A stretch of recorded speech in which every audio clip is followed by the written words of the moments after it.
Hey everyone, it's me, your Auntie Tracy, ang gwapa ug sexy sa quarry. Ops, huwag magalit, makadediretso ka sa langit. Anyway, so ito na yung continuation guys. Ito na yung part 2 ng ating um, first content na paano ba ako nagsimula as content creator. So, yun na. Yung nangyari nung na-post ko na yung pinakaunang content ko, I think that was the sign na para sa akin. Kasi yung content na yun, hindi siya, like, hindi pa natapos yung araw. I think half of the day or 80% ng araw na yun before matapos talaga yung 24 hours. Umabot siya ng 1,000 views.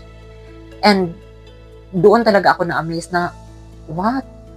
Ganito talaga. I mean, tinangkilik nila na parang joke lang man yun na gagawa ako ng content. Parang yun ba, na hindi ko talaga siya pinush na, okay, ganito, ganyan. And ano yung nasa isip ko? I was actually expecting na mga negative comments na sabihin ng mga friends ko na, uy, ano nangyari sa'yo? Bakit ka nagko-content? Di ba, nagtatrabaho ka, ganito, ganyan. Bakit ka na naggawa-gawa ng content para ka ng ganito? So, yan yung mga iniisip ko at baka anong sabihin nila, ay, ganyan, si ito si Tracy, ganyan. So, yun talaga yung mga naiisip ko. And I was like, nung nakita ko talaga siya, napaisip ako na, okay, ito na talaga yung sign na i-push ko na. Kasi, di ba, yung sinabi ko, dinasal ko siya. I prayed it to God na, Lord, kung ito yung path na ibibigay mo sa akin, just give me a sign and I will follow it. And ako kasi yung tao na I mostly believe in spiritual. Though hindi nyo nakikita sa akin, but I believe spiritually. And kasi lahat ng mga nangyayari sa buhay ko, I ask them from God. Mostly. Especially those big decisions na ginagawa ko sa buhay ko, I mostly ask it from God. Kasi yun na naman, wala akong ibang makakausap. Yung tao talagang nakakaintindi sa akin, wala na, nasa heaven na. So yun, mostly talaga ng adult life ko, pinapasa Diyos ko na lang talaga. And, sorry, I'm so thankful kasi hindi naman niya ako pinapabayaan. And sorry kung nabubulol ako kasi nga, again, hindi ako fluent sa Tagalog because I'm a Bisaya.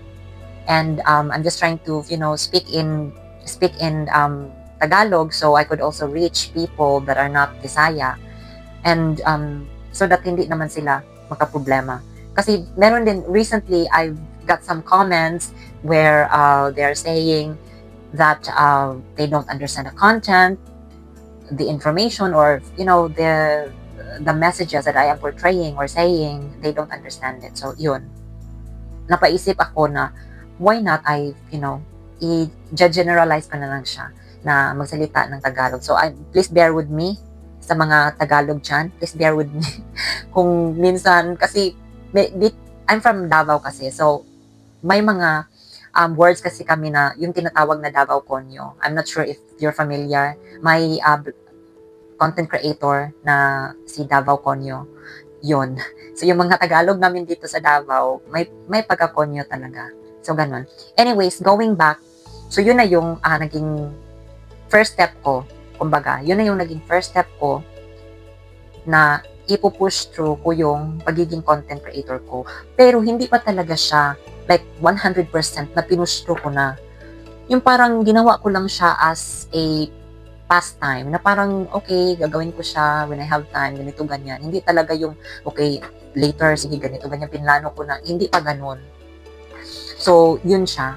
And then, yung sinabi ko din sa inyo na noon na nakapag, training ako, yun siya, na-apply ko lang siya sa, I think, hindi na umabot yun ng 3 months na naging social media manager ako noon. So, yung ginagawa ko as a social media manager is nagmamanage ako ng Facebook account. Ang ginagawa ko doon is, ako yung nagre-reply ng mga comments, ng mga messages, ako yung naggagawa ng content, ako yung nag-iisip, ako yung nagpo-post ng content. Ako din lahat. Pero, nagpo-focus lang yun siya sa business niya, about sa kanyang business. And, baka nagtatanong kayo, yung client na yun is in the US. Yes, sa US yun siya. But, matagal na yun, that was way back 22, 23, hindi ko na ma-remember. Nag-part-time ako nun. So, yun na. Doon ko siya nagamit. And there are things na nag-iba na recently kasi especially sa bagong rollout ni Meta na mga policies, community standards nila, iba na siya. So, hindi na talaga ako nakapagsubaybay after nun. Hindi na ako follow. Kasi if you want to become an aspiring social media manager, SMM, or content creator, para itong ina-explain ko is, ito yung sa may mga experience at alam talaga kung ano yung social media world. Yung iba na yung nagko-content lang for the content or gumagawa ng mga comedies, yes, sumisikat sila kasi unique naman talaga yun and innate na rin sa kanila yun. Pero may mga iba din na nahihirapan when it comes na pag nakaka-encounter na sila ng mga restrictions kasi hindi na nila alam kung paano or kung ano yung gagawin. And yung ginagawa nila, since meron silang budget na, naghahanap sila ng mga social media manager or mga anyone who can help them with lifting yung tatanggalin or magre-request nun ng mawala yung restriction nila. So far, hindi ko pa naman na-encounter yun and I would not say na expert na ako nun kasi hindi pa ako nakapag-request or I haven't encountered any restrictions sa social media accounts. Kasi nga,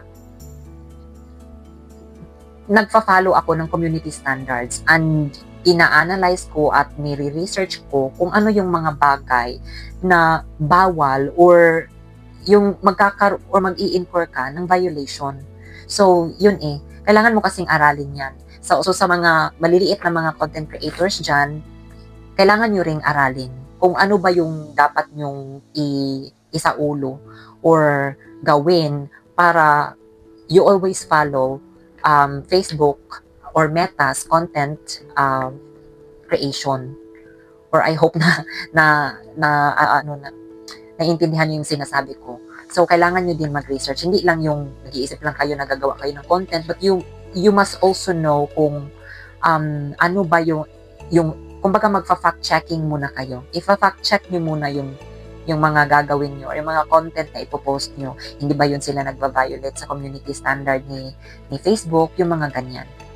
So, yung next naman natin na tanong is, yun na, ano yung challenges? So, yung challenges na na-encounter ko is sobrang dami. So, as a one-man job na gumagawa ng content, yun talaga, sobrang dami. Kasi ikaw yung nag-iisip. Ikaw yung mag-i-execute nun. Mag-iisip ka pa anong isusuot mo. Kasi paulit-ulit yung suot mo. And as you see, baka nagkikita ng iba dyan na paulit-ulit yung suot ko. Well, because that's me. Hindi rin kasi ako yung tao na mahilig bumili ng mga gamit. Wala akong masyadong mga gamit. Just for everyone's information.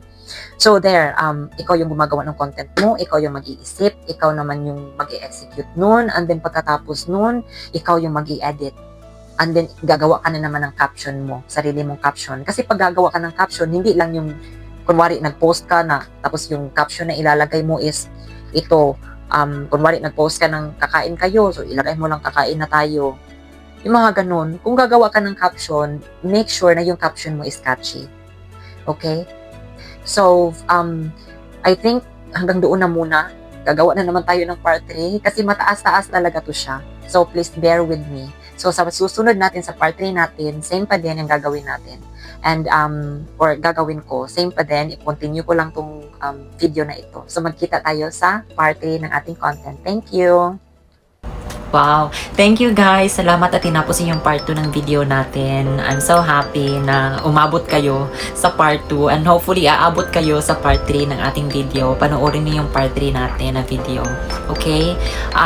Again, gusto ko lang magpasalamat sa inyong lahat and then huwag niyo din kalimutan na i-share yung ating video para naman marami pa tayong mga taong ma-reach sa, and ma-inspire, ma-touch yung kanilang mga lives nila and then, ma-inspire sila sa kanilang journey as a content creator. So again, huwag niyo pong kalimutan i-share. Thank you so much guys. Once again, and see you sa part 3.